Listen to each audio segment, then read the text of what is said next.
What's up, everybody? This is my Haibike 9.0 downhill electric bike. This bike's been pretty good. It's been real good. It's not my primary bike. What's up, Bodie? This is my Siberian Husky, Bodie. Apparently he likes the bike. But it's been pretty good. One of the big complaints is, replacement battery or a spare battery is over $1,000, which is crazy because it's a Yamaha. It's a Yamaha PWX. The power is great. It's a heavy bike. I believe it's mid 50s or high 50s. Maybe it's high 50s, but it still hill climb shuttles me like no other. I love it. You won't do any technical single track. I bet I could if I changed that rear cassette and changed the drive, but the way it is now. So a few things that I've done. I've got a longer dropper post for the hill climb out. With the longer dropper post, you can collapse it farther and tuck it in between your legs farther and get it out of the way.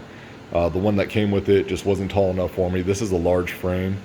I'm a 6'4", 240-pound person with, I think a 30-pound pack. But yeah, I want that to collapse down so I can do all my downhill stuff, and then I can raise it back up for the shuttle ride out. Some of the upgrades I've done a Saint or Z rear derailleur, short cage. That was a big difference here, especially since it's got the clutch on it as well. So there's clutch on, clutch off. So just to let you guys know, that clutch on actually quiets down the whole back end, and it keeps that chain from flopping. It doesn't change how it shifts. It's actually a little smoother shifting. It's real nice. I really like the Z. I believe the one that came on it, I can't remember exactly what derailleur it was, but it didn't have the clutch on it. And from my other e-bike, I realized how useful it is. Alright, so I got E13s for the rims. It came with these, I want to say generic, but a Haibike, maybe they made a strong rim. I wasn't too confident in them. I had to adjust them after the first downhill trail I did, so I wasn't overly confident in that. So I got these E13s front and rears. They're both 27.5s. I got the Schwabbles on there, the Magic Marys, of course, because look at that grit. I mean, those things dig in. E13 front. What I did do though is, this is a 36 tooth. I actually went to a 36 tooth from, I believe it had a stock 40 or 38, something like that. So it was work getting out of the hole. You obviously don't need those lower gears when you're doing downhill runs, but you do need the gears for coming back out when you're shuttling. So that was an easy replacement. The only thing was this nut on the inside. I would take a special tool, but that wasn't too bad. Yeah, so I had, that helps there. So I had a 38, so I went to a 36. If I'm reading that right, yeah. And that made a huge difference. I mean, my next step would have to be to change the rear cassette, but I'm not worried about that because it actually works for what I do now. Everything else works good.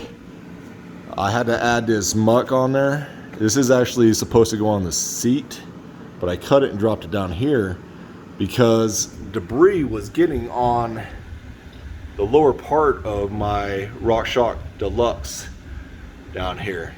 It's got, this little flap here though, but when I'm doing the gravel road out, it was throwing little rocks in here, but putting this on here somehow stopped it from clinging in there and going into that joint there and hitting the shaft of the Deluxe.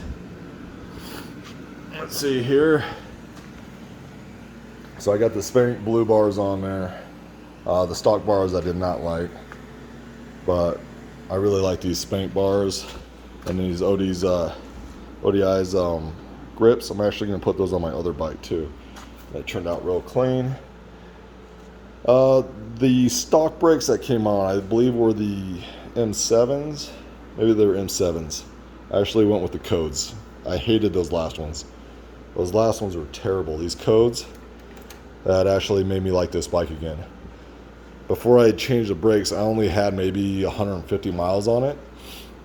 And primarily because I was riding my other bike, because I hated the braking on this one so much. It was terrible. I know Maguire is an awesome brand for dirt biking and stuff like that. I never tried their higher end brakes, but I couldn't take it anymore. Once I put these codes on there and I could bleed everything out, that was money after that. The boxer front, it's been great. Put on some different rotors. There's my E13 again. Downside about this control here is it's pretty big. It only took one accident and it hit the top of this and it broke it right there. It is, broke it right there off that joint there. So it moves. I don't like that. Changed this seat to a Pro Logic. The previous one, the stock one, I'm sorry, started ripping on the stitching on the back. So I went with the Pro Logic, mainly because it's a little bit more of a non-abrasive type, so I can go back and forth between my legs and not actually catch anything. It's actually pretty comfortable on the ride up too. But that's about it. I mean, really haven't changed anything. I put on some protective tape down here because as you're riding the gravel roads up or doing anything like that, you can just hear the rocks ping and just ting, ting, ting, ting, ting. So I put this guy on here and then put that tape on there and it helped protect a little bit. Let's see here. I think other than that, everything else is pretty much stock. Yes, it's de-restricted, only because on the flat to get to the gravel road, I was topping out. So now this bike will get up to about 28 before I run out of gear, and I can't pedal to go any faster, but at least gets me to the gravel road, saves me a little bit of time so I get about 2 runs on there.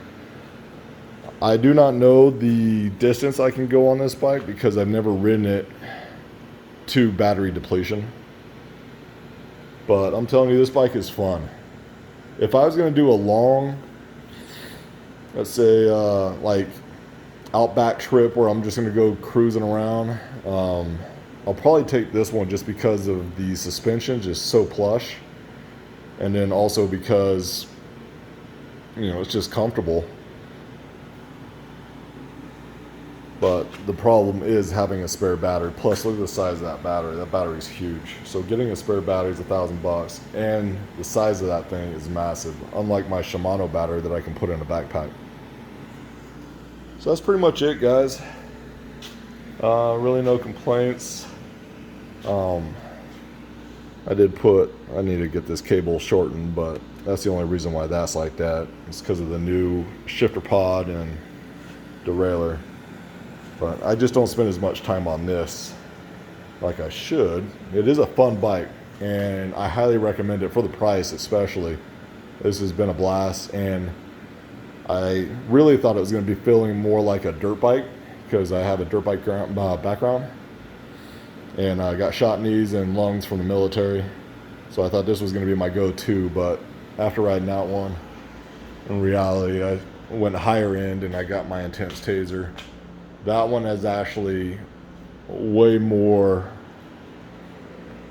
comparable to a dirt bike MX style.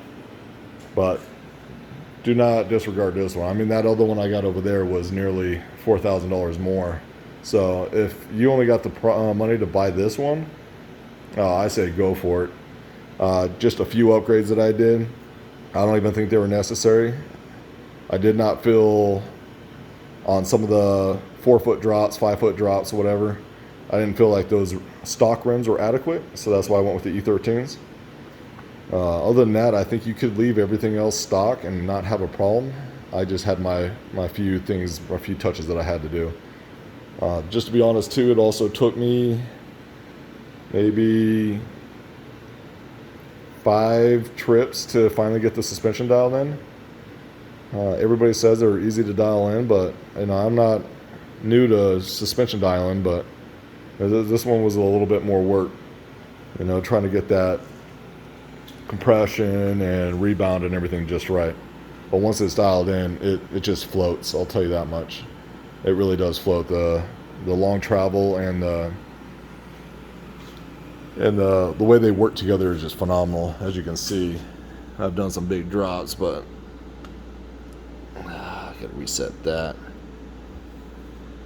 But that was only on a 5-footer, which I don't think I would do anything bigger than that. So it works out for me. I could add more air and probably be fine, but I'm all right. Yeah, I'm 6'4",